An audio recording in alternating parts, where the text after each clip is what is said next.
ప్రభువైన యేసుక్రీస్తు నామమున మీ అందరికీ శుభములు. మన యొక్క దిన భాగంలో నుండి 2 తిమోతి రాసిన పత్రిక 1వ అధ్యాయము 8వ వచనం. దేవుని శక్తిని బట్టి సువార్త నిమిత్తమై శ్రమానుభవంలో పాలివారమై ఉండుము.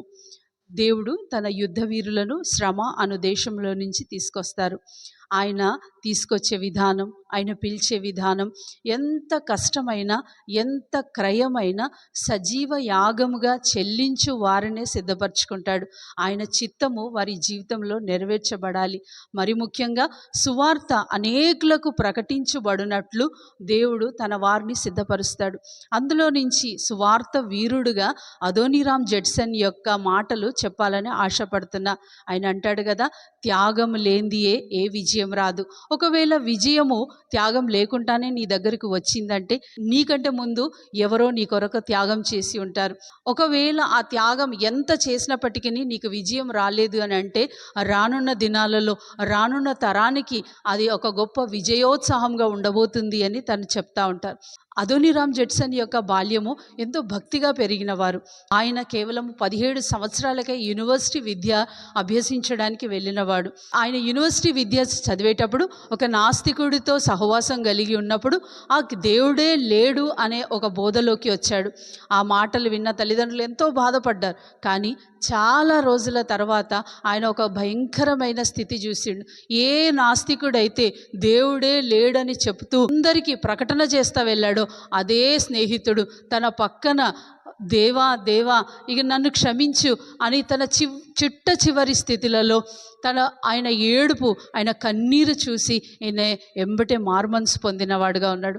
ఆ మారుమనసు పొంది తన తల్లిదండ్రులకు వచ్చి నేను తప్పు చేశానని క్షమించమని కోరి నేను తిరిగి దేవుని సేవకు వెళ్తానని చెప్పినప్పుడు తల్లిదండ్రులు ఎంతో సంతోషిస్తారు. అయితే అదోనీరామ్ జడ్సన్కి దేవుడు మాట్లాడతాడు, సర్వ సృష్టికి వెళ్ళి సువార్త ప్రకటించుడి అని.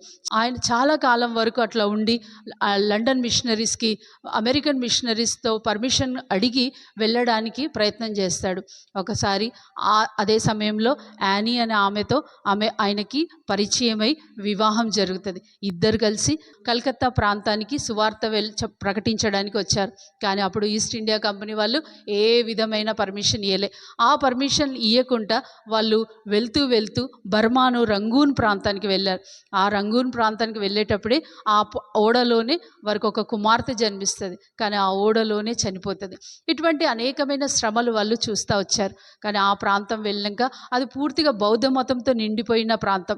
సువార్తకి ఏ విధమైన ఆస్కారం లేదు. కానీ ఆ ప్రాంతంలో అనేక సంవత్సరాలు వారు కేవలం వారి భార్యాభర్తలు 7 సంవత్సరాల భయంకరమైన ప్రయాస ద్వారా ఒక్కరంటే ఒకరు ప్రభు దగ్గరికి వచ్చారు.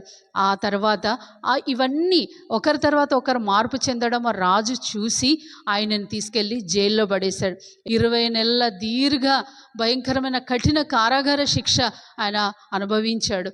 ఆ సమయంలో ఆయన ఒంటరిగా ఉన్నప్పుడు నూతన నిబంధన యొక్క ట్రాన్స్లేషన్ చేశాడు. తీరా బయటకు వచ్చాక చూస్తే తన భార్య చనిపోయింది, తనకున్న ఒక కుమారుడు చనిపోయిండు, 2 నెలల తర్వాత పుట్టిన తన కుమార్తె చనిపోయింది. ఇటువంటి అనేకమైన త్యాగాల ద్వారా తర్వాత తను ఆ కఠిన కారాగార శిక్ష నుంచి బయటకు వచ్చాక చూసేసరికి తన భార్య, తన పిల్లలందరూ చనిపోయి ఉన్నారు. ఎంతో దిగ్భ్రాంతి చెంది ఇక ఏం చేయలేని స్థితిలో ఉన్నప్పుడు ఒంటరిగా కూర్చొని ఆయన అదే పాత నిబంధన కూడా బర్మా భాషలో తర్జుమా చేశాడు. అయితే అటువంటి త్యాగం చేతనే అనేకులు ఆయన తట్టు వచ్చారు.